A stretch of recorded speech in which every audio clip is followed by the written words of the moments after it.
আল্লাহর নবী মুসা আলাইহিস সালামের বাবা কয়েকটা বন্ধুর মধ্যে থেকে একটা সাগরাত বন্ধু ওই মক্কা নগরে গুহার পা দিয়ে যেতে যেতে উনি লক্ষ্য করে দেখলেন বারবার ওই জঙ্গলটার দিকে ঘুরে ঘুরে তাকাচ্ছেন। মুসা নবীকে ডাক দিয়ে বলেন, নবী গো, আমি অনেকক্ষণ ধরে মক্কা নগরে যখন আপনি যাচ্ছিলেন আমি ফোন করে দেখলাম আপনি সামনের দিকে পা ফেলছেন আর পেছন দিকে ঘুরে ঘুরে কেন আপনি জঙ্গলের দিকে তাকাচ্ছেন বলেন। মুসা নবী পয়গম্বর আলাইহিস সালাম ডাক দিয়ে বলেন, ভাই আমি জঙ্গলের দিকে ঘুরে ঘুরে কেন তাকাচ্ছি তুমি জানো না? বলে নাও। ওরে আমার ভাই শুনে নাও, এই জঙ্গলের ভিতরে একটা গুহা রয়েছে।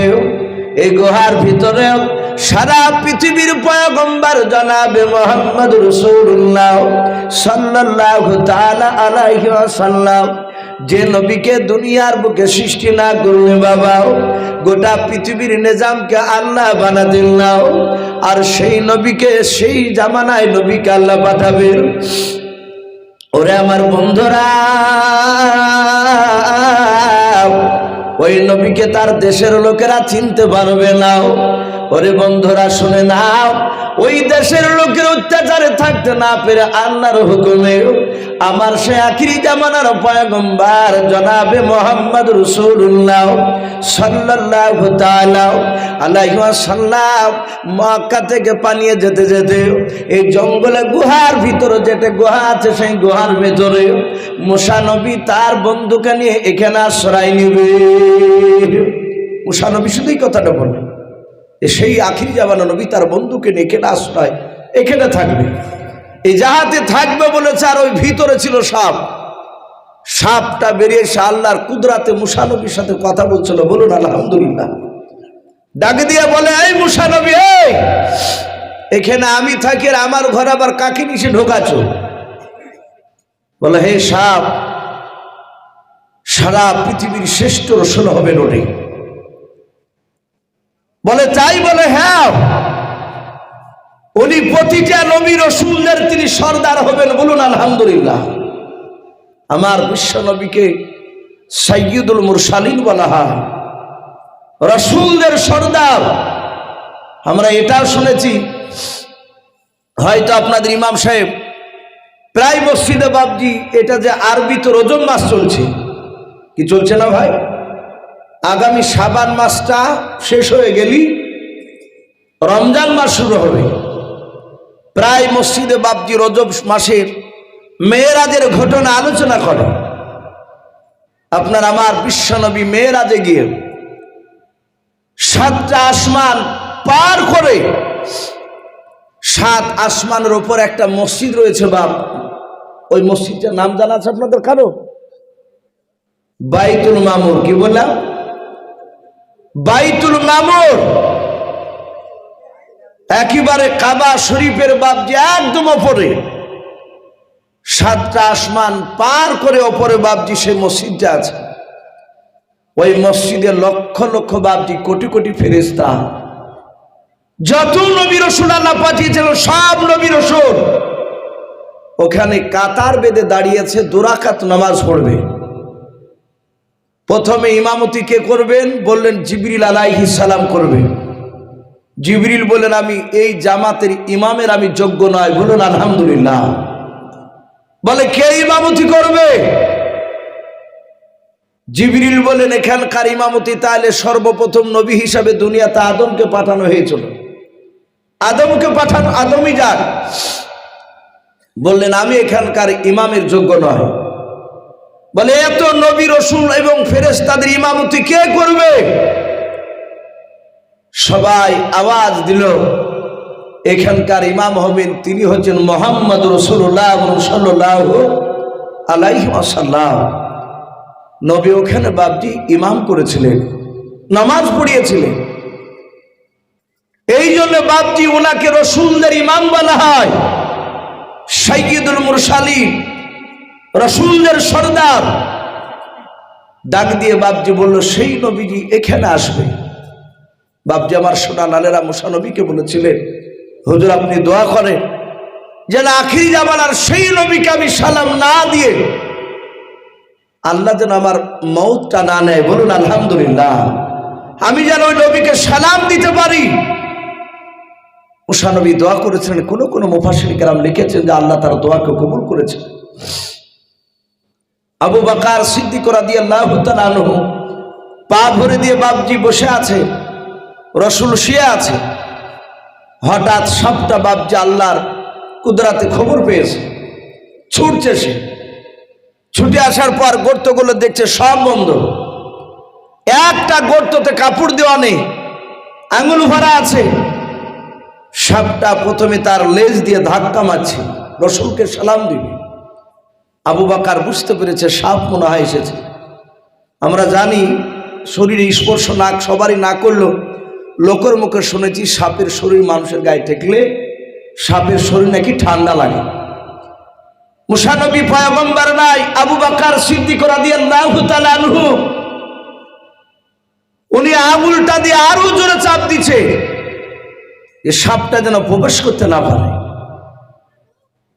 সাপ এক না দুই নয় বাবাও, 4-5 বার বাপজি ধাক্কা মারলো, যখন গেল না পাটা বাপজি টানলো না, ওই বুড়ো আঙুলের আগায় বাপজি ওই মাথাতে সাপটাই কামড় মেরে দিল। হযরত আবু বকর বাপজি বিষে জর্জরিত অবস্থায়, উনি বুঝতে পারছেন বাইরে থেকে আমাকে সাপে কামড়ে দিয়েছে। কিন্তু আবু বকর চিন্তা করেছেন, মালিক সারা পৃথিবীর রহমতের নবী আমার ডান পায়ের উপর মাথা দিয়ে ঘুমিয়ে আছে। মুসা নবী পয়গম্বরের ঘটনাও আবু বকর সিদ্দিক রাদিয়াল্লাহু তাআলা আনহুর বাপজি মনে পড়ে গেল তার বন্ধুর কথাও। ওই যে মুসা নবী ঘুমিয়ে আছে, মাছটা তাজা হয়ে পানিতে চলে গেল। মুসা নবীর শায়গরা তখনও বাপজি ডাকেন নাই। হযরতে আবু বকর তিনি এই ঘটনা বাপজি শুনেছিলেন আমার বিশ্ব নবীর মুখ থেকে। বাবাও আল্লাহর নবী জনাবে মুহাম্মদ রাসূলুল্লাহ সাল্লাল্লাহু তাআলা আলাইহি ওয়াসাল্লামের বন্ধু আবু বকর উনি মনে মনে চিন্তা করেছেন, মাওলা তোমার নবী মুসা নবীর বন্ধু ইউসা বিন নুন যদি তার ঘুমটা যদি না ব্যাঘাত ঘটায়, আমি সেই নবীর বন্ধু আবু বকর আমিও বিশ্ব নবীর ঘুমের ব্যাঘাত ঘটাবো না। আবু বকর চিন্তা করলেন, মাওলা জীবন দিতে রাজি আছে কিন্তু বিশ্ব নবীর ঘুমের ব্যাঘাত ঘটাবো না। বলুন সুবহানাল্লাহ। আবু বকর বিষে জর্জরিত, তার ধৈর্য ধরে থাকতে পারেন না। আবু বকর দাঁড়িয়ে আছেন না বসে আছে, পাখানা বাম পাটা দিয়ে বাপজি চেপে ধরে আছে। আবু বকরের দুই চোখের কোনা দিয়ে বাপজি ঠোপে ঠোপে পানি গড়ে গিয়া গাল বয়ে বাপজি থুতনি দিয়ে দাঁড়িয়ে আগা দিয়ে বাবা আমার বিশ্ব নবীজির বাপজি পবিত্র গালে গিয়ে 1 ফোঁটা বাপজি পানি পড়ে গেল। আমার নবীজি চোখটা খুলে দেখলেন, বিশ্ব নবী বললেন, আবু বকর আমার মনে হয় তোমার বিবি রুম্মানের জন্য মনটা খারাপ করে বুঝি। এই আবু বকর তোমার কি কলিজার টুকরা বেটি হযরত আয়েশা হযরত আসমার কথা তোমার কি মনে পড়ে বলো। আবু বকর কাঁদে আর বলে, নবী রাসূল নাও। বলে আবু বকর তুমি আমার দিকে চেয়ে চেয়ে কেন কান্না করেছো বলো, তোমার চোখের পানি কেন আমার চেহারাতে পড়লো বলো। আবু বকর কেন তুমি কান্না করেছো বলো।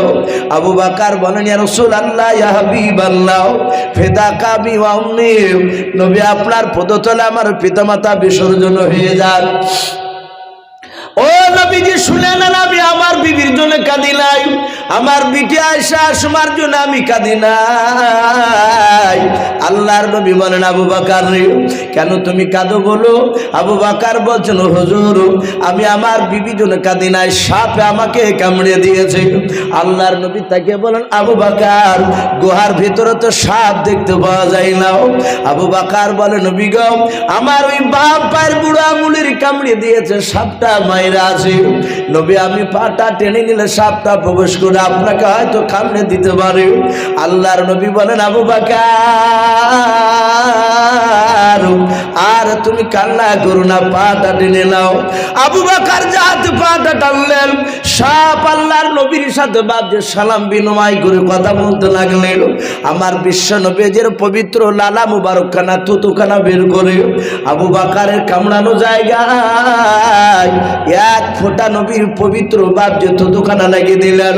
আল্লাহর মেহেরবানি, আল্লাহর কুদরতে আবু বকর বলেন, আমার বিশ্ব নবীর থুতুখানা ঠাকাতে যতটা বাজে সময় লেগেছে, ভালো হতে অতটা সময় লাগে নাই। বলুন আলহামদুলিল্লাহ। যাহাতে নবী থুতু দিলেন, আমার সাথে হাতে ব্যথা আপনার পানি হয়ে গেল। ও বাপজি ভাইয়ের, আমি বলছিলাম আবু বকর বাপজি জীবন দিতে রাজি ছিলেন।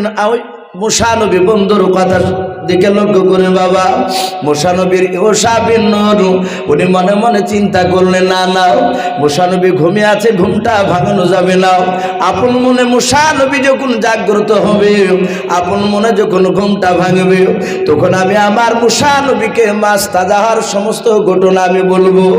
আল্লাহর নবী মুসা পয়গম্বর আলাইহিস সালাম ঘুমিয়ে আছেন, ইউশা বিন নূন বাপজি বলবো বলবো করে তাকিয়েছিলেন। কিন্তু আল্লাহর কুদরত, মুসা নবীর জাহাজ বাপজি ঘুমটা ভেঙে গেল।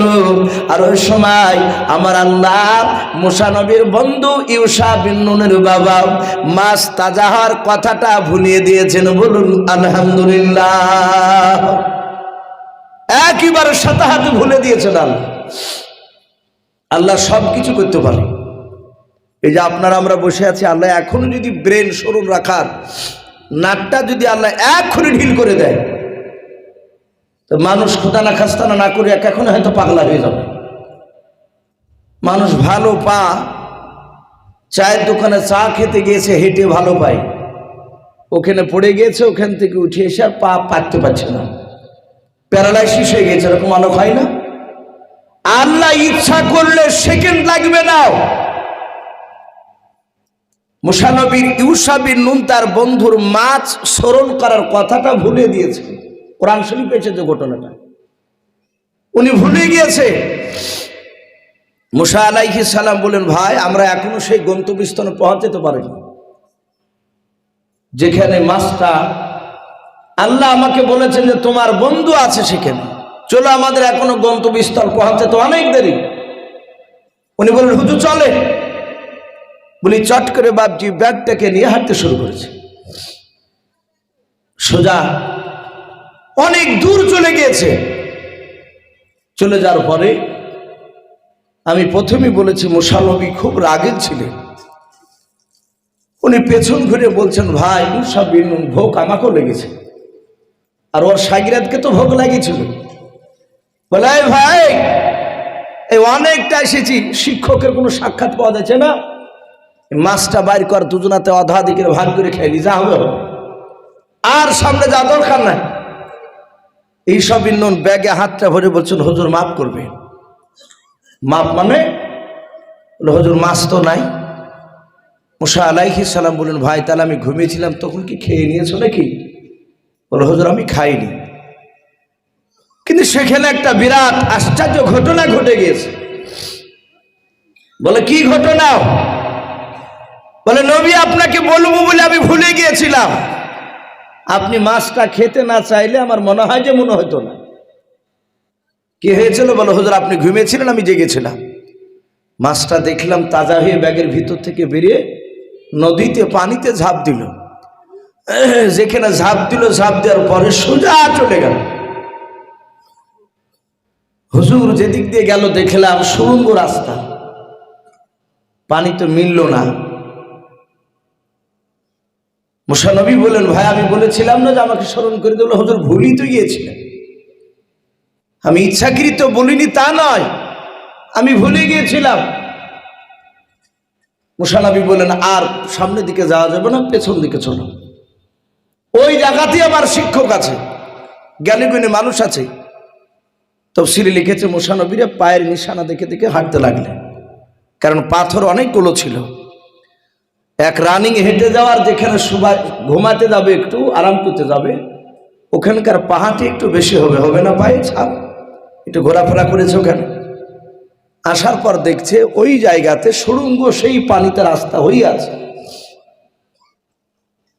কেতাবে লিখেছে মুসা আলাইহিস সালাম আসার পথে দেখলেন ওই জায়গাতে একটা নদীর কিনারায় একটা পাথরের উপর একটা মানুষ সাদা চাদর গায়ে দিয়ে বাবজি বসে আছে, সাদা পাঞ্জাবি, সাদা পাগড়ি, সে বসে আছে ওই জায়গায়।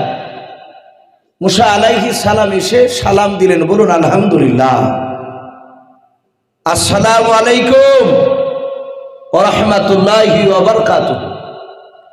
যে ব্যক্তি চাদর মোড়া দিয়ে বসেছিলেন উনি সালামের উত্তর দিলেন। ওনার নাম কোরআন শরীফে লিখেছে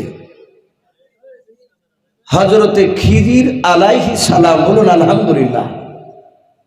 শব্দটা খজির এসেছে, আমরা বাংলা থেকে কিতাব পড়তে গিয়ে দেখেছি খিজির বলেছে। তো হযরতে খিজির আলাইহিস সালাম নাম শুনেছেন আপনারা? এই নামটা, ওনাকে খিজির এই কারণে বলা হতো, উনি শুকনো বালির ওপরে, ঘাস নাই, শুধু সাদা বালি, ওই বালির ওপরে উনি বসে উঠলি যতবার বসতে ওই বালির উপরে, ততবারই ওই বসার জায়গা থেকে ঘাস বের হতো। বলুন আলহামদুলিল্লাহ। এটা একটা তার মর্যাদা ছিল, এই জন্য ওনাকে খজির বলা হতো। হযরতে মুসা আলাইহিস সালাম সালাম দিলেন, উনি সালামের উত্তর দিলেন। যে ব্যক্তি চাদর মোড়া দিয়েছিলেন ওনার নাম কি বললাম বা? হযরতে খিজির আলাইহিস সালাম। উনি বললেন, এই তোমার নাম কি? মুসা নবী বললেন, আমার নাম মুসা। আবার বললেন, তুমি বানি ইসরায়েলের মুসা? বলে, হুজুর হ্যাঁ আমি বানি ইসরায়েলের মুসা। বলে, ভাই তুমি আমার এখানে কি করতে এসেছো? খিজির বলছিল ওই চাদর মোড়া লোকটা, তুমি তো বিখ্যাত নবী রাসূল। বলুন আলহামদুলিল্লাহ। উনি চিনতে পেরেছে। বলে, এই মুসা ভাই, তুমি তো বিখ্যাত নবী রাসূল, তুমি আমার এখানে কি মনে করি? বলো, ভাই মাফ করবা, আমি তোমার সাথে কিছুক্ষণ সময় কাটাতে চাই। ওই যে আল্লাহ বলিয়েছে জ্ঞানীগুণী মানুষ, মুসা নবী দেখবে যে কোন দিক দিয়ে জ্ঞানী ও আছে, আমি একটু আপনার সাথে সফর করব, থাকবো, আমি ঘুরবো। তাহলে এরা টোটাল কজন হলো ভাই? তিনজন হলো। মুসা নবী, মুসা নবীর ছাত্র শাগিরাত বন্ধু ইউসা বিন নূন, এরা দুজনাই যে খিজিরের কাছে গিয়ে দাঁড়িয়েছে। তাহলে এদের দুজনার শিক্ষক উনি আল্লাহর কথা অনুযায়ী। ইউসা বিন নূন বলেন, ভাই মুসা, আমি তোমার পা থেকে মাথা পর্যন্ত তাইকে আমি দেখতে পাচ্ছি, তুমি আমার সাথে বেশিক্ষণ সময় দিতে পারবে না, আর আমি যে সব কাজগুলো করবো, এই মুসা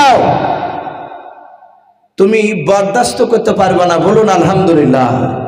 এটা আগেই বলছেন ইউসা বিন নূন। কে? মুসা নবীকে খিজির আলাইহিস সালাম। মুসা নবী দেখলেন ঘুরিয়ে যদি চলে যায় তাহলে তো আল্লাহর কথা পরীক্ষাই হবে না। আর আল্লাহ যখন বলিয়েছেন সত্য, দেখি জ্ঞানীগুণী কোন দিক দিয়ে। বলো, ভাই খিজির, তুমি যা কাজ করবে আমার সামনে আমি সব মেনে নেব। বলো, ভাই যদি প্রতিবাদ করো? মুসা বললেন, ভাই প্রতিবাদ করলে আমাকে ওখান থেকে বাড়ি পাঠিয়ে দিও, আর নিয়ে যেও না। বলে, কথা পাকা? বলে, হ্যাঁ। মুসা নবীকে বলো, ভাই তাহলে আমরা টোটাল হলাম তিনজনাই। খিজির বলে, এই নদীর এই পারে আছে, ওরা নদী ধারিত কথা হচ্ছে। বলো, মুসা ভাই আমরা নদীর এই পার থেকে ওই পারে যাব, যাবা? মুসা নবী বলেন, যেখানে যাবেন সেখানে আমরা যেতে রাজি আছি। মুসা নবী বললেন, ভাই যাবেন কিসে, পার হবেন কিসে, যানবাহন নৌকা তো নেই। বলে, আল্লাহ ব্যবস্থা করে দিবেন। উনি বলছেন। মুসা নবী বলে, দেখলাম, হঠাৎ করে দেখলাম নদীর ওই পার দিয়ে একটা নতুন নৌকা চলে যাচ্ছে মাঝিতে নিয়ে। ওই নৌকাটা বাপজি মাঝি নতুন তৈরি করে প্রথমে বাপজি শহীদ করেছে নদীতে, সেদিনই নামালছে। খিজির বলে ওরে নৌকার মাঝি ভাই এই পারে এসো। বলে ভাই কেন? বলে আমাদের তিনজনাকে এপার থেকে ওই পারে পার করে দাও। মুসা নবী বলেন আমি তাকিয়ে তাকিয়ে দেখিলাম ওই নৌকার মাঝি আর দ্বিতীয় বাপজি কোনো বাক্য বের করলো না, শব্দ বের করলো না। বলে ভাই দাঁড়ানো। বলে নৌকা ঘুরে নিয়ে এইবারে খিজিরের কাছে বাপজি চলে আসলো। নৌকার মাঝে হাসছে আর বলছেন ওগো ভাই তাড়াতাড়ি চাপুন, আমি একটা নতুন দেশে যাব ব্যবসা করতে। এখান থেকে অনেক দূর রাস্তায় যাওয়া লাগবে, আমাকে ব্যবসা করতে। আমি ভাড়া মারতে যাচ্ছি, তাড়াতাড়ি চাপুন, আপনাদেরকে নেমে দিয়ে তাড়াতাড়ি চলে যাব। খিজির মুসা নবীকে বলেন ভাই তোমরা দুজনে চাপো, আমিও চাপো। তিনজনা চেপে গেলেন।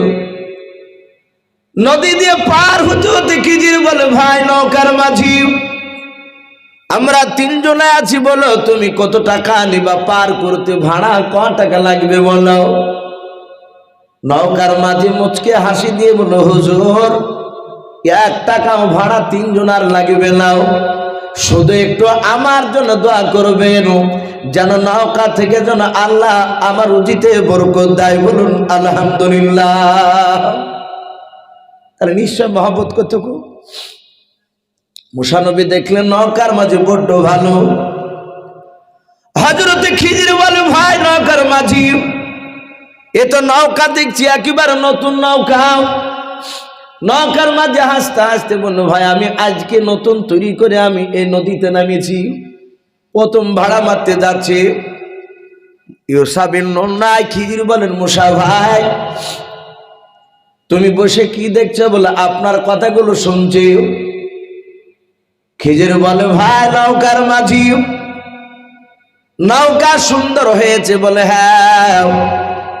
বলে তোমার কাছে কুড়াল জাতীয় কোন জিনিস আছে কিংবা হাতুড় আছে কিনা বলো। বলে কুড়াল আছে। বলে কুড়ালটা দাও। কাটকাটে কুড়াল বলি না আমরা। হযরতে মুসা নবী চিন্তা করলেন নদীর মাঝখানে কুড়াল আবার কি করবে? এই মাওলানা এই লোকটা কুড়াল কি করবে? এই জ্ঞানে জ্ঞানে মানুষটা কেন কুড়াল নেবে? নৌকার মাঝি বলল হুজুর ওই দেখেন কুড়াল। কুড়ালটা মাঝি বাপজি নিয়ে এসে ওই খিজিরকে দিয়ে দিলেন। খিজির আলাইহিস সালাম নৌকার এক সাইডে বাপজি যাওয়ার পর 2-4টা কুড়াল বাপজি খুব মারার পর একেবারে নিখুঁত নৌকা, যা চটা ফাটা কোনো বাপজি দাগ দুগালি ছিল না। খিজির আলাইহিস সালাম ওই নৌকার বাপজি এক বিট মতো বাপজি নৌকার ওপরকার কাঠের তক্তাও কুড়ুল দিয়ে বাপজি আপনার ছিনে দিলেন। নৌকাটা বাপজি আপনার খুঁতে পরিণত হলো, নিখুঁত আর বাপজি থাকলো না। মুসা নবী পয়গম্বর আলাইহিস সালাম দেখলেন এই লোকটা তো ভালো নয়, এই মানুষটা নৌকার মাঝি এত ভালো, ভাড়া নিল না, মিষ্টি কথা বললো, আবার ওই লোকটারই কুড়ুল দিয়ে নৌকা ভেঙে দিল। নৌকার মাঝি কিছু বললো না, বললেন ভাই তাড়াতাড়ি নামুন। ওরা নেমে গেল। নৌকার মাঝি বাপজি চলে গেল। আর সাথে মুসা নবী পয়গম্বর আর থাকতে পারে নাই। সাথে বলছেন খিজির ভাই তুমি বললাম আমার কাজ দিকে তুমি সহ্য করতে পারবা না, কিন্তু প্রতিবাদ করলে বিপদ আছে, আর নিয়ে যাব না। ওরে আমার খিজির ভাই এত বড় অন্যায় মুসা নবী আর সহ্য করতে পারবে না। অমনি প্রতিবাদ বলে খিজির ভাই ফিরিতে পার হইলে ভাড়া নিল না, আর তুমি লোকটা নৌকাটা ভাঙলে কেন? একেবারে নতুন নৌকা, ওই ওপরে এক বিট মতো তক্তা ছুটানি রে বা কি দরকার, কেটে ফেলা। খিজির বলে ভাই মুসা আমি ওই পারি বলেছিলাম তোমাকে যে আমি যা কাজ করবো তা তুমি সহ্য করতে পারবো না। বলে এই মুসা আমি নৌকার তক্তা ভেঙেছি কেন তুমি জানো না? বলে হুজুর জানি না বলি তো জিজ্ঞাসা করছে, কারণটা কি বলে? বলে মুসা আমি কারণ মানে যদি বলে দিই তাহলে এখান থেকে ঘুরিয়ে আবার বাড়ি যেতে হবে তোমাকে, আমি সোজা চলে যাবো, তোমাকে নিয়ে যাবো। মুসা নবী আবার চিন্তায় পড়লেন, তাই তো, চলে গেলে এই যে জ্ঞানগুণী তা বুঝবো কি করে, কিন্তু কাজ তো অযৌক্তিক কাজ করেছে। তো বললো ভাই খিজির, যাক মানে আর বলতে হবে না, মানে বলে যে হয়তো বাড়ি পাঠিয়ে দিব বলছে, আমি বাড়ি যাব না, আর কিছুক্ষণ থাকতে চাই, সামনে নিয়ে চলো। খিজির বলে ভাই আবা কাজ করবো, তখন তুমি আবা তো তুমি প্রতিবাদ করবে, তুমি যাও না। বলো ভাই এবারকার মতো চান্স দেন, আর কিছু বলবো না। বলে দেখো, বলে দেখেন আপনি যদি বাধা দিতেন আমাকে ঘুরিয়ে দেন। মুসা আলাইহিস সালাম এরা তিনজনা তো নদীর ধারে আছে, হঠাৎ করে খিজির বলছেন ভাই মুসা আমরা তিনজনা এতক্ষণ নদীর ধারে ছিলাম, এবার আর নদীর ধারে নাই, এবার চলো গ্রামের ভিতরে যাই। বলে গ্রামে? বলে হ্যাঁ, যেমন আপনাদের এরকম গ্রাম রয়েছে সোনারপুর, এরকম ওই নদীর ধার দিয়ে একটা গ্রামে প্রবেশ করছে। মুসা নবী পয়গম্বর বলেন দেখলাম হযরত খিজির ভাই আগে আগে যায়, আমি পেছন পেছন যাই, আমরা দুজনাই গ্রামের ভিতরে অনেকটা দূর হেঁটে যাওয়ার পরে একটা চৌরাস্তার মোড় পড়ল। ওই চৌরাস্তার মোড়ে দেখলাম একটা মোটা গাছ রয়েছে, আর ওই গাছের ছায়ার তলে 10 থেকে 12টা বাপজি, 4 থেকে 6 বছরের বয়স তাদের, ওই ছোট ছোট বাচ্চা ছেলেরা গাছের ছায়ার তলাতে খেলা করছিল। হযরত খিজির বলে ভাই মুসা এই বাচ্চা ছেলেদের খেলাগুলো আমরা তিনজনায় দাঁড়িয়ে দাঁড়িয়ে একটু দেখব। মুসা নবী পয়গম্বর আলাইহিস সালাম বললেন আমরা দেখতে লাগলাম। গার্জেন বিহীন ছেলেরা, ওই বাচ্চা ছেলেদের কারো গার্জেন ওই জায়গায় ছিল না, সবাই খেলা করেছিল। হঠাৎ করে দেখলাম খিজির ভাইকে খেলা দেখতে দেখতে দেখতে দেখতে দেখতে বাবা